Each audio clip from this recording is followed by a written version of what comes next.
show. I'm your host, John Knocklinger, the men's divorce coach and mentor. You can join our men's divorce support community for free at mensdivorcenetwork.com. Today, my guest is Jennifer McCaskill. I've known Jen for more than 15 years and consider her to be one of the top divorce and family law attorneys in the country, and absolutely the best divorce mediator in New Jersey. Wow. I'm also proud to call her a friend. Jen has been practicing divorce and family law exclusively for 20 years, so she knows what she's talking about. She prides herself on finding her clients common sense solutions to their legal problems while giving them the confidence to move on to the next chapter of their lives. You're all going to learn a lot from Jen today. Thank you so much for being here, my friend. Well, thank you for having me, friend. I'm happy to see you. I'm happy to be here. Yeah, and I'm not exaggerating. You are one of the best. You really Oh, love. Thank you. Ditto. Well, because, at the end of the day, what are divorce attorneys really? We're not here necessarily to be the greatest legal minds in the world or anything like that. We're here to help people solve problems and get them from point A to point B. And so they can move on with the rest of their life and not be broken people. And I think you do that wonderfully, both as an attorney and as a mediator. So we're going to talk a little bit about mediation and litigation. But first, Jen, for everyone who doesn't know who you are, why are you a divorce attorney and how did you end up doing this crazy line of work? Oh, my God. Well, my parents were divorced since I was like 5 months old. And, I come from a divorced family, blah, blah. But it was more about, I think that when you go into your career, you kind of give what you needed, or, I know for me, if my mother had had me as a divorce lawyer, my life as the child would have been a lot different, a lot better. So that definitely is a primary motivation. And then I also feel like, it's not okay when dad leaves and also there's not enough money for food, which was my situation. That really just pisses me off because of what happens to the kid in all of this. And then I also think I wanted to understand why my father left and why I didn't really have a relationship with him. I do now as an adult, but not really so much as a child. So I think all of those things were like percolating around in my head. And then, I was always pretty argumentative and strong-willed. And then I was looking at grad school programs. Nothing really fit for me. I wasn't that focused.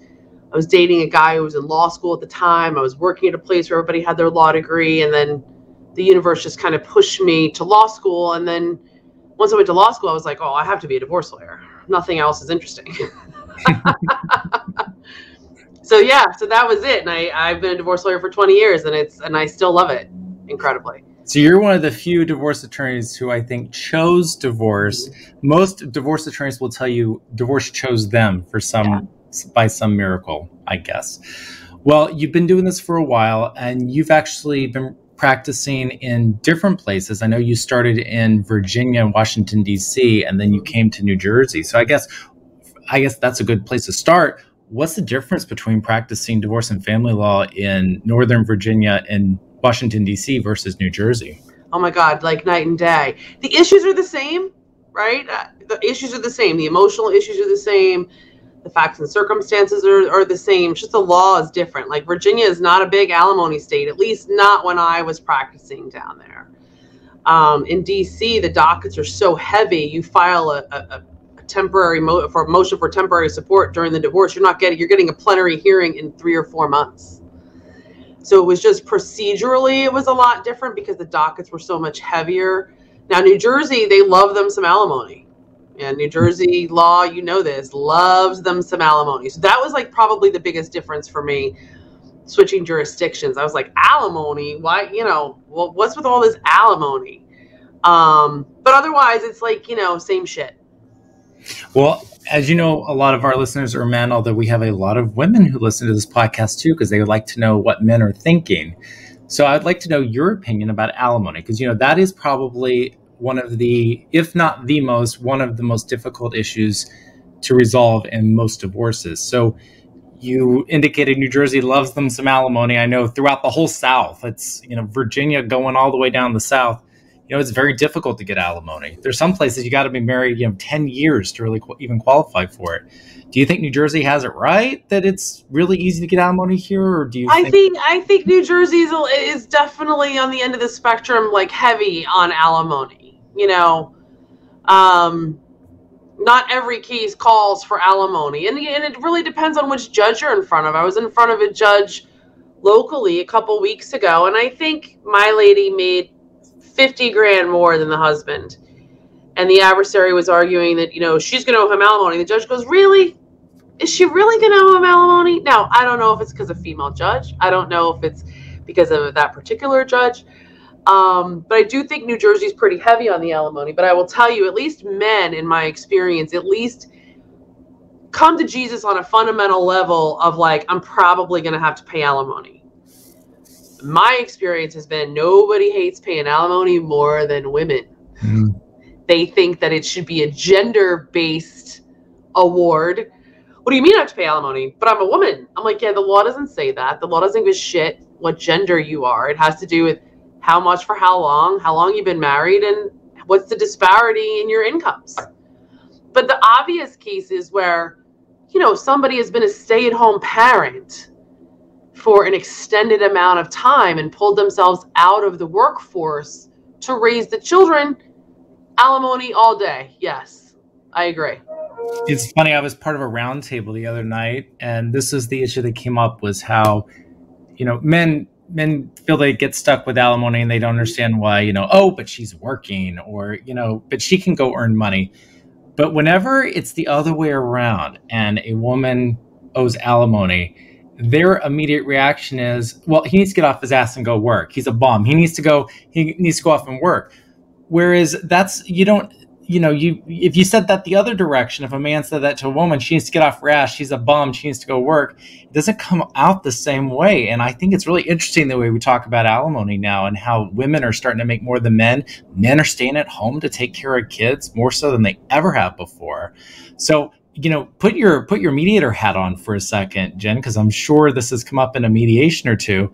How do you talk to a woman who's making a lot more money and they're looking at the prospect of alimony? Because I'm sure it's a different conversation than you're having with a man in the same situation. Yeah, again, men are usually much more accepting out of the gate than women are. And then also, I also find men are much more reluctant to take it. Whereas women are like, yeah, give me the alimony. Why am I not getting more alimony? Why am I not getting 50% of his income? As opposed to the men who, I have male clients who are entitled to alimony. I'm like, you're taking the damn money. And they're like, they think it's like, makes their penis smaller or something. Like it does something different to their masculinity. And I say, listen, the numbers are what they are. It's math. You need the money.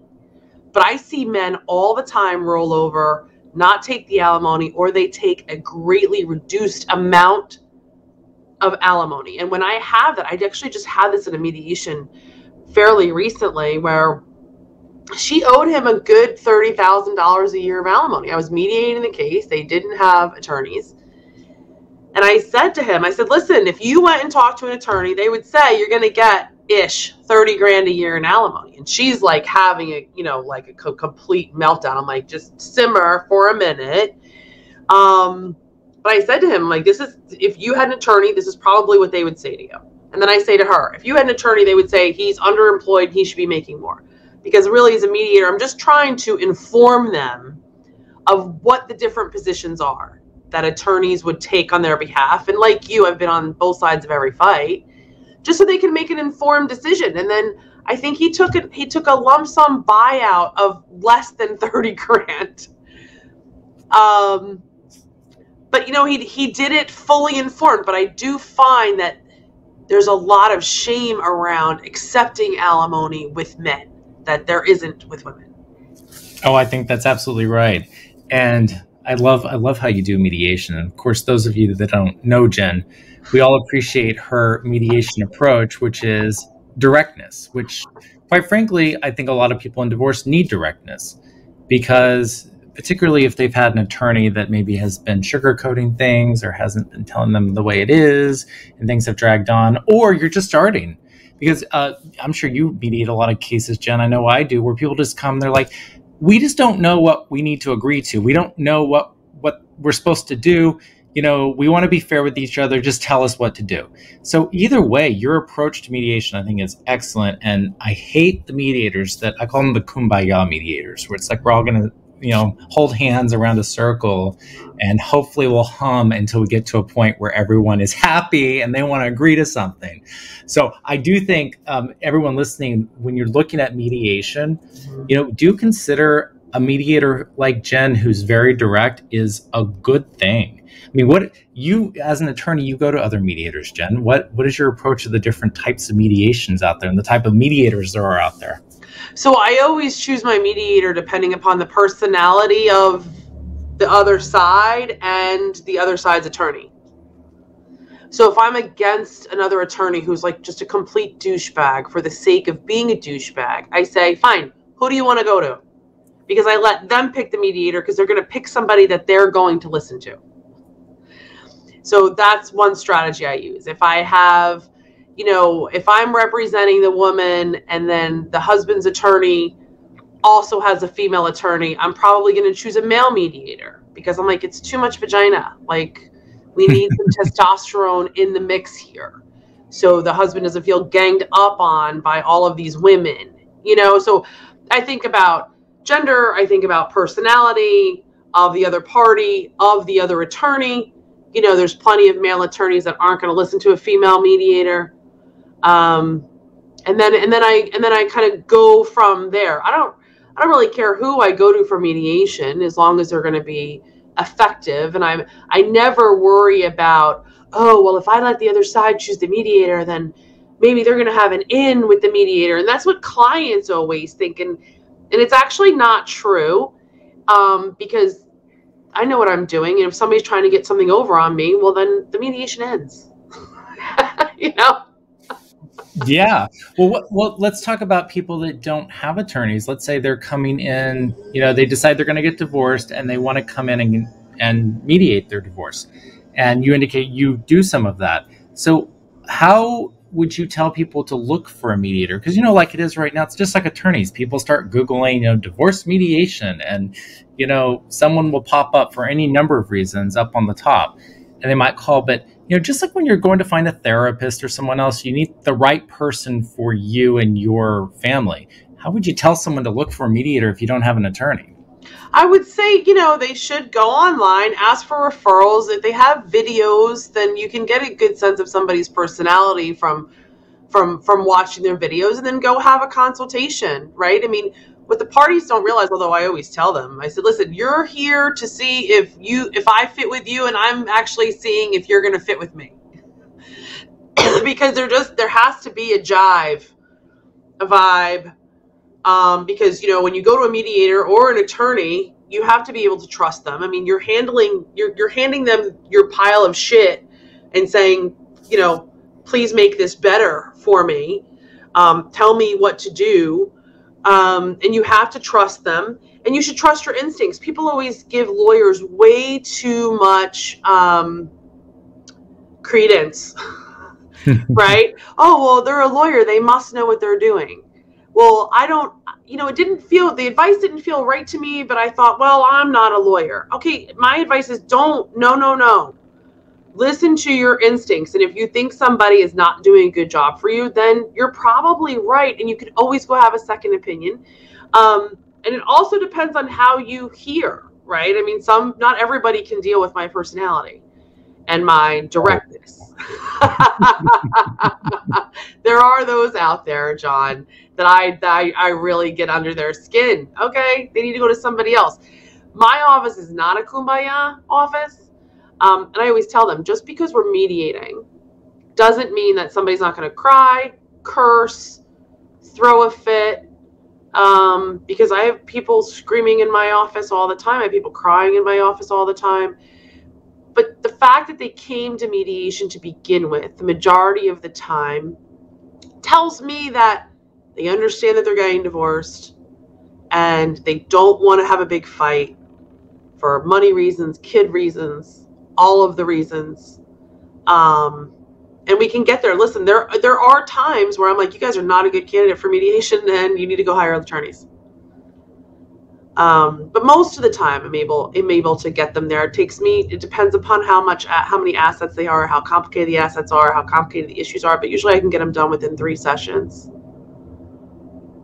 So on that note, when would you recommend somebody go and meet with an attorney as part of the mediation process? Do you think they should go before they come in to meet with you? Do you think they should only go to an attorney if the situation warrants it after they meet with you? Like, when should someone go meet with an attorney? That's a question I get asked all the time. So it really depends on the person and the person's personality. I have a lot of people who come to me just individually, and I will say to them, you guys are probably a good candidate for mediation. Here's the mediators I recommend. And then what I have those clients do is I have a call with them before each mediation session to say, okay, this is what you can expect. Or they'll say, Jen, we're going to talk about alimony tomorrow. What do I need to know? And then I'm explaining alimony. I'm running numbers. I'm giving them the range of where I think that they should agree or where I recommend that they end up. Because people need to remember the mediator cannot give legal advice. We cannot give legal advice to people who are against each other. It's a conflict of interest. Although I do walk the line and I say, if I was your lawyer, I'd tell you this. And if I was your lawyer, I'd tell you that. And it's always equal.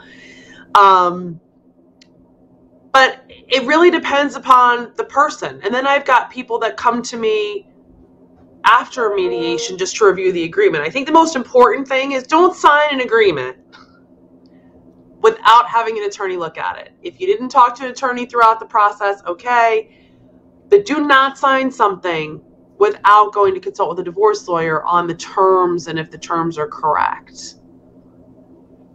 Yeah. Really depends. No, I agree with that. In fact, one of the things I do a pre-mediation call too, and I get them to agree with me that they're going to come to mediation ready to make an agreement.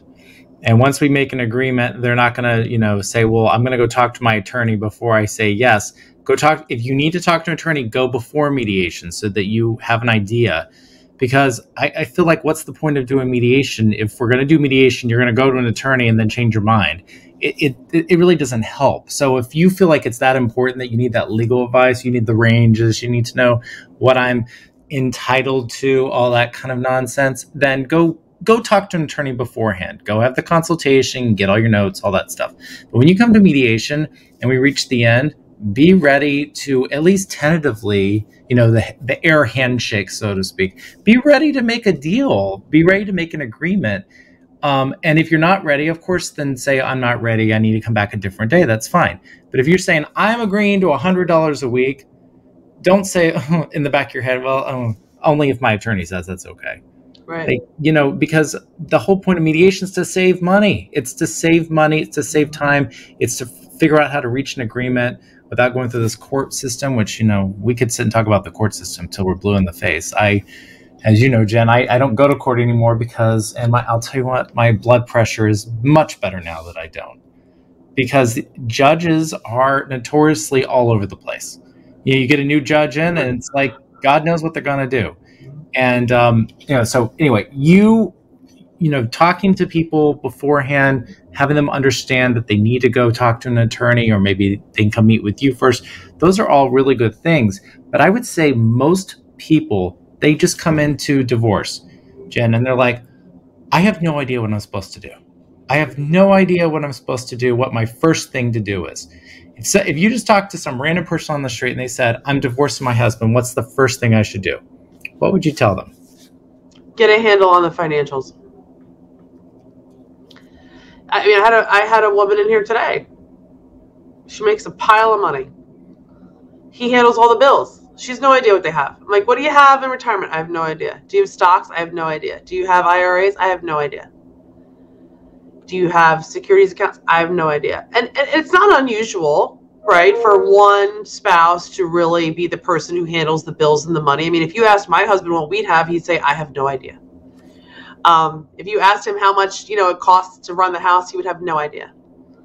He has no idea what we have at all. It was really funny, actually, because I open the mail, I deal with the mail, I deal with the bills. Like, it's been the one fight that we've been having for the 22 years we've been together on who handles the bills, and it's still me, by the way. So I continue to lose that fight. He was like, I opened the mail for you. I was like, oh, thanks.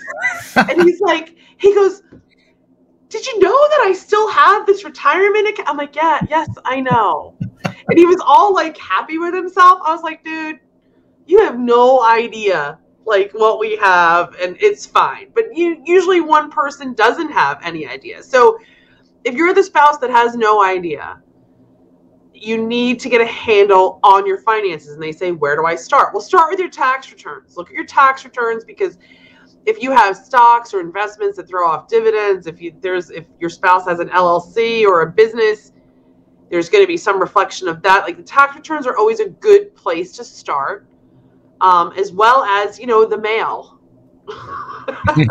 Just ask my husband. The mail, where the bank statements come in. Yeah. Look at the financials. Educate yourself. Yeah, and you're absolutely right. I would say that's actually pretty much the majority of people, where one person's handling the majority of the money, the other one knows very little. I talk to people all the time, friends and potential clients, and when I find out a friend knows nothing about money, even if they're in a happy marriage, I'm like, can you just maybe get the log on and passwords to all your accounts and just take a peek? Just do it for me. Just take a peak. Just so but John, a lot of times they don't want to know. Like, I don't think my husband wants to know. Well, they just don't want to know. He doesn't have to worry about it. Listen, I would love to not have to worry about it. I would love to not have to stay on top of things at home as well as work. But I don't know. It must be nice. Oh, I'm with you. I'd love to pretend like my Amex bill didn't come in a couple days ago. It was like magic. It just magically gets paid. It's like a miracle. My God, this is awesome. Yeah, seriously. So you have a law firm, Jen, where you have several other employees, several other attorney employees that work with you. And I know another thing that a lot of people, when they're coming into divorce, have questions about, have concerns about, is when they come in because they heard Jim McCaskill is, God's gift to divorce, right? And they've been told that, and they come in and they meet with you. But Jen is a very busy attorney. She's got a lot of cases, and she can't possibly handle everything and give everyone the attention that they need. So she has very wonderful attorneys that work with her, that she has, that she's trained, that she's personally hired. And so she says, I'm going to have this person work on your file. And I'm sure some people have like that deer in the headlights look, like, but I want you, Jen. I want you. You're the wizard. You're the wizard behind the curtain. I need you. How do you navigate that? Because I've heard it from people all over the country that I coach, where they're like, well, I went in to meet with, the partner, and now I'm working with this associate, and I'm not sure what to think. How do you do that in your firm, and what kind of advice do you have for people to have the right perspective about that? So, the CEO of Walmart is not at the checkout counter. The person that owns the McDonald's franchise is not flipping burgers, right? They're running the business. So I explain to people as soon as they come in the consult, because I am full transparent. I say, listen, my hourly rate is a lot higher than everybody else's. Every piece of work that needs to be done on your case does not need to be done at my hourly rate. When one of my associates can do the exact same thing as me at a lower hourly rate, they're going to do that. They also have a lot more time on their hands than I do. So I say to them, I'm not going to there's no way I would ever do every piece of work on your case. It's just not a good use of my time. It's not a good use of your money. It's just, and there's other things that they're a lot better than me at. And I'll say they're going to be available to talk to you much easier than I am. But I assure them, and I say, listen, but if you ever want to talk to me, you can always call me, because it's not like I hand off the case and then I never see it again. right? Because in my office, we're constantly talking about cases and this and that and strategizing and picking each other's brains. It's a lot of collaborating that goes on. So there's no case, even though we've got a lot of cases, there's none that I don't have no idea who they are or what's going on. And then I've got clients that will say, okay, great. And then I've got other clients that say, not as many as you would think. They're like, Jen, I'm fine dealing with the associate, but when it comes to arguing in court or going to mediation, I want you. I say, fine, no problem. And that's the way that I work it. Because I do have a big mediation practice, and then I also do litigation practice, and then I'm managing the business and the firm as a whole. So then there's only so many hours in the day. So either people can deal with that or they can't. But if somebody comes in, they're like, I only want you. I'm like, well, then you need to go somewhere else because it's not realistic. Like, I am not drafting your financials.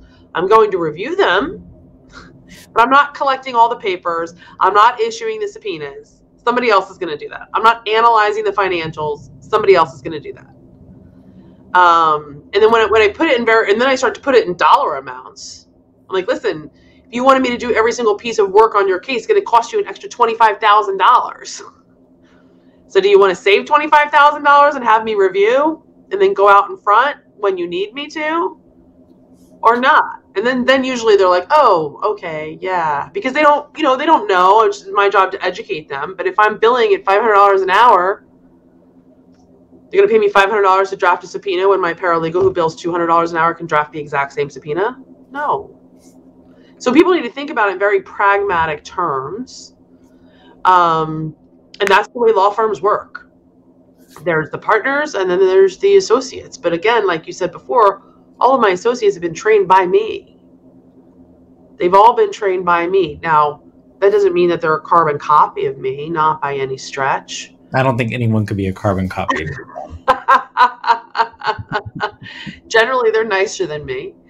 But they're all very direct, that's for sure. And then there's no shrinking violets in my firm because nobody's ever gonna be rolling over or making a bad deal.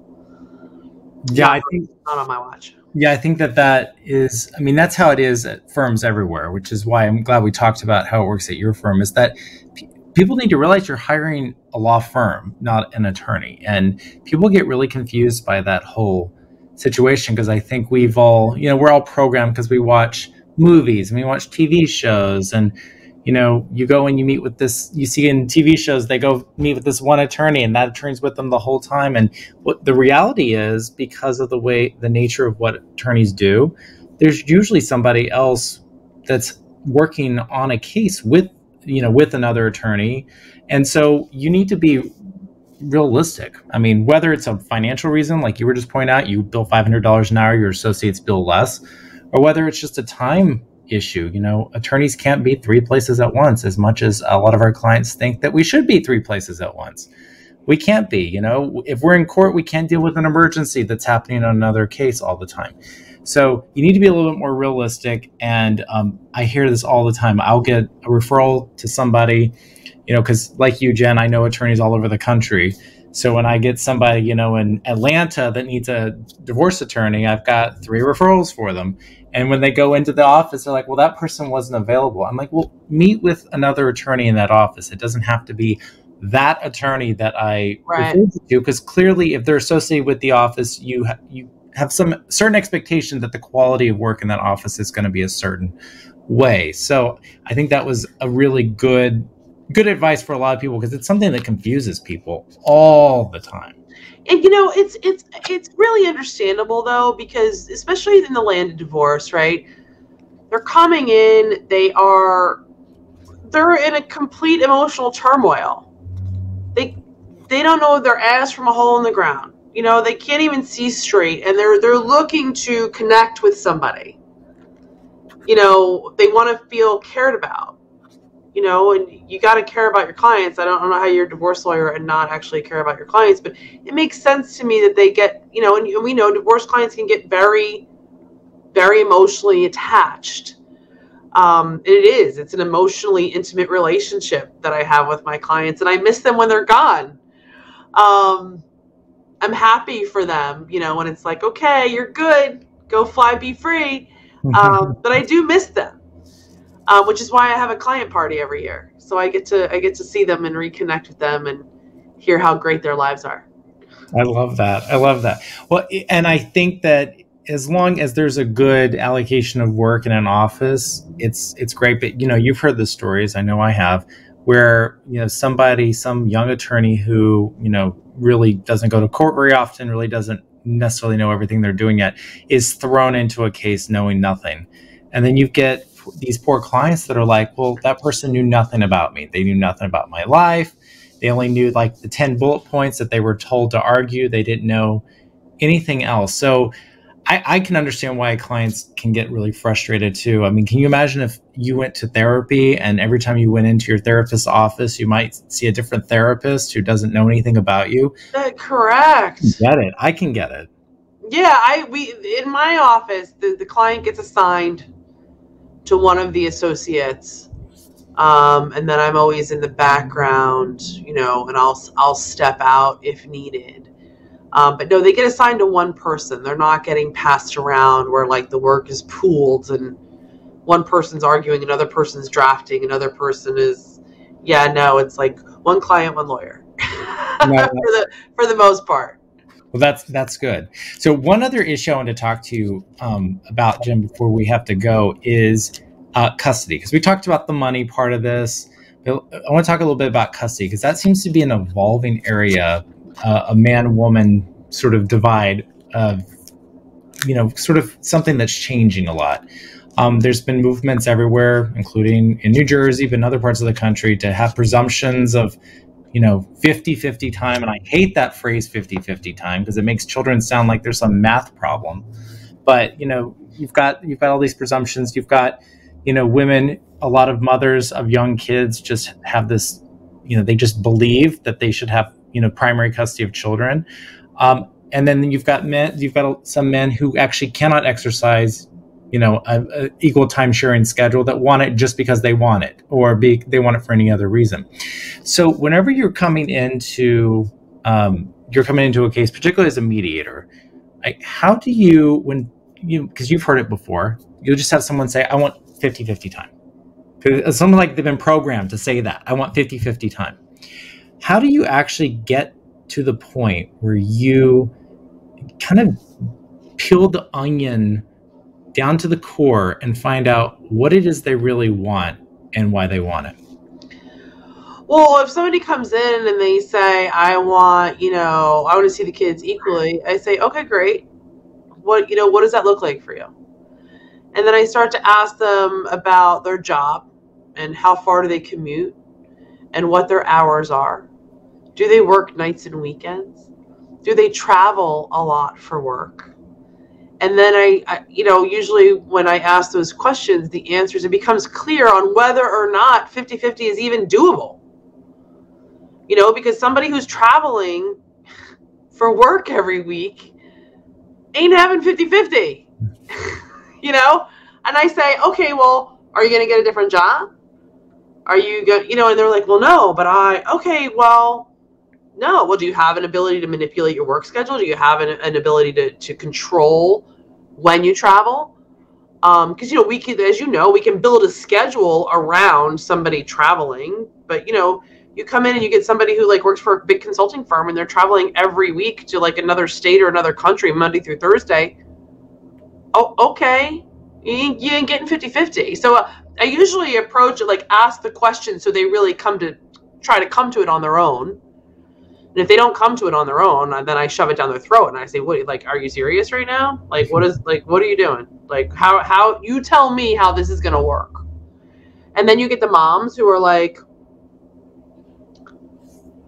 clinging to their children because we all know, right? Women, from the time we're born, we are expected to be mothers. We are expected to be selfless. We are expected to put everybody else fucking before ourselves.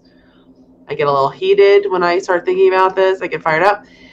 And if you're not a mom, and like especially if the mom's been home for 10 years or 15 years or 20 years, their whole identity is a mom. Whole identity. And then they're like, I'm sorry, what? You're telling me I have to go back to work? You're telling me that my kids are going to have to go to daycare? And it just really messes with their heads. But I do explain to my women, I said, listen, you are going to come to rely on when your ex takes the kids. You're going to need a break. You're going to look forward to it. If God forbid you ever start dating again, or you want to go away for a girls' weekend, I said, you're not doing yourself or your children any favors by holding on so tight to them and trying to deprive them of the relationship with the other parent just because your whole identity is wrapped up in being a mother.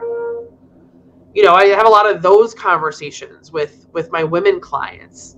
And the men, it's more about pragmatism. And is it actually doable? And what does it actually look like? And listen, there's a lot of men that just want to be a good dad on paper. And that breaks my heart every time. I love nothing more than a dad who truly wants 50-50 custody of the kids because they're an involved dad and they want to be.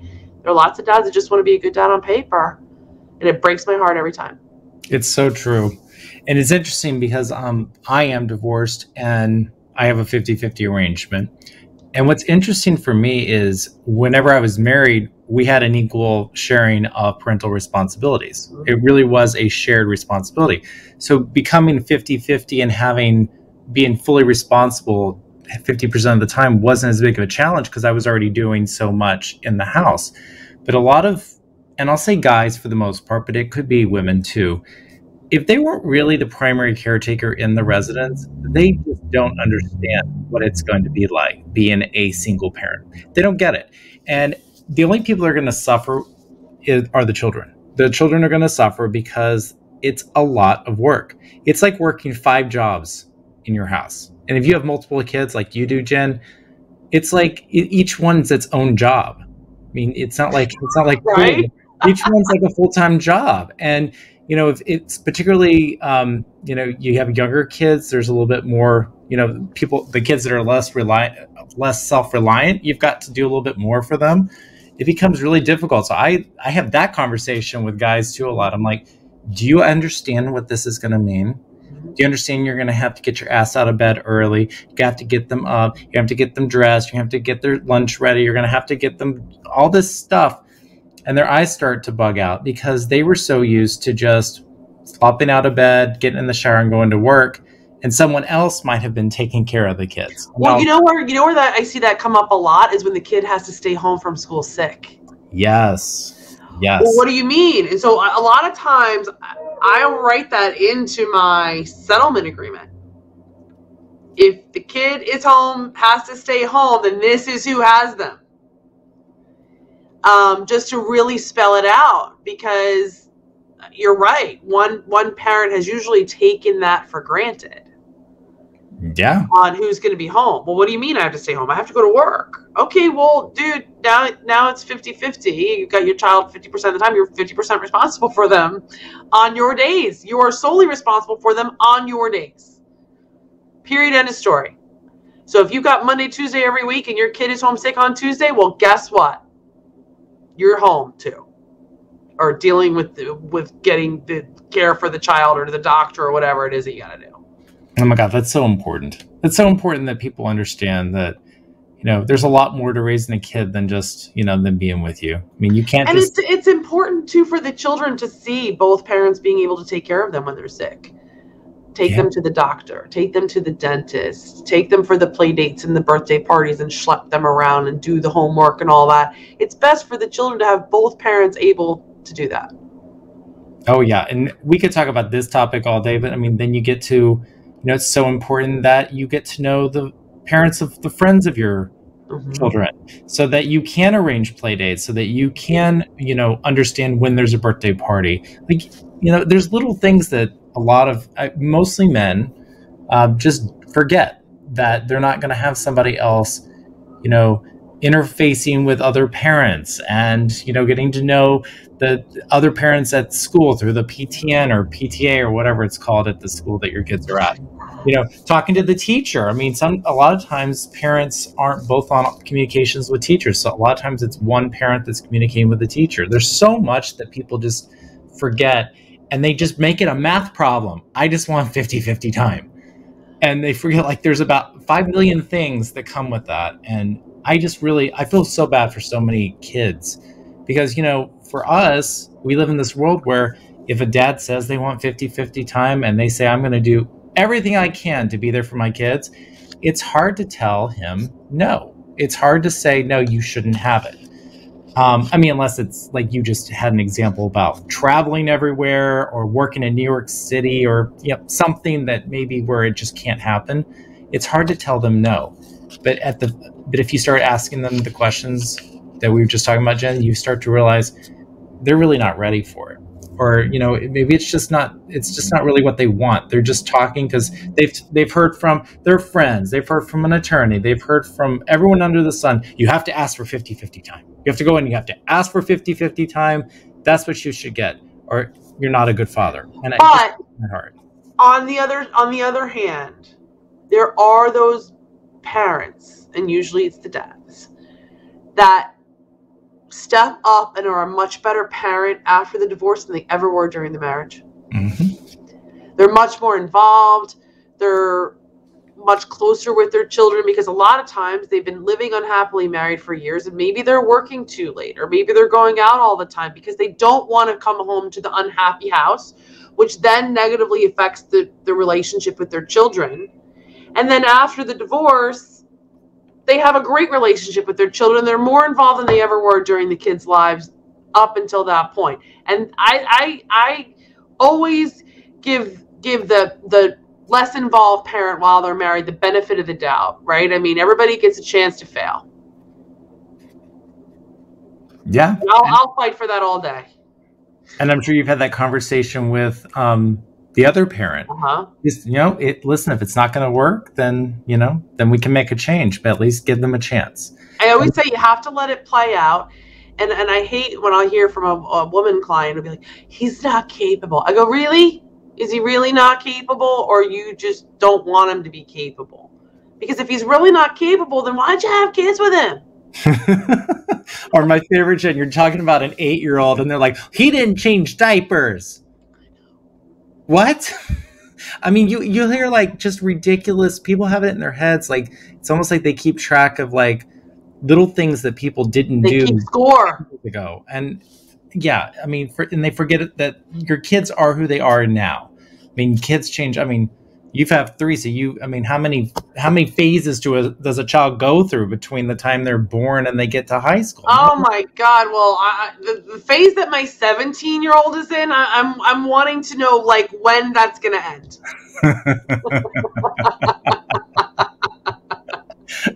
Well, he'll be away at college before you know it, Jen. I talk to other parents whose kids have gone to college, and I'm like, I can't even like think about him going to college in less than a year. And they go, by the time it's time for him to go to college, you're ready for him to go. And I'm like, okay, that gives me hope.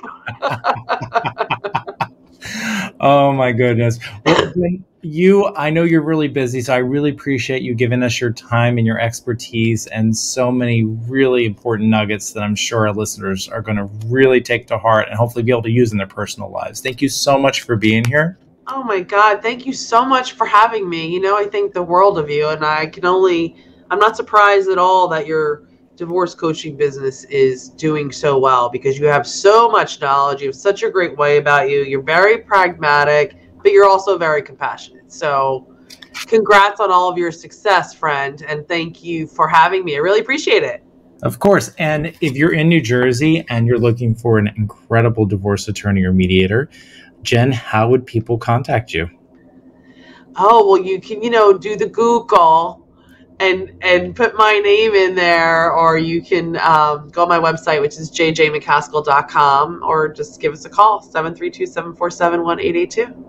Wonderful. And all that contact information will be in the show notes and is probably on your screen right now. Thanks again, Jen, so much. Thank you, John.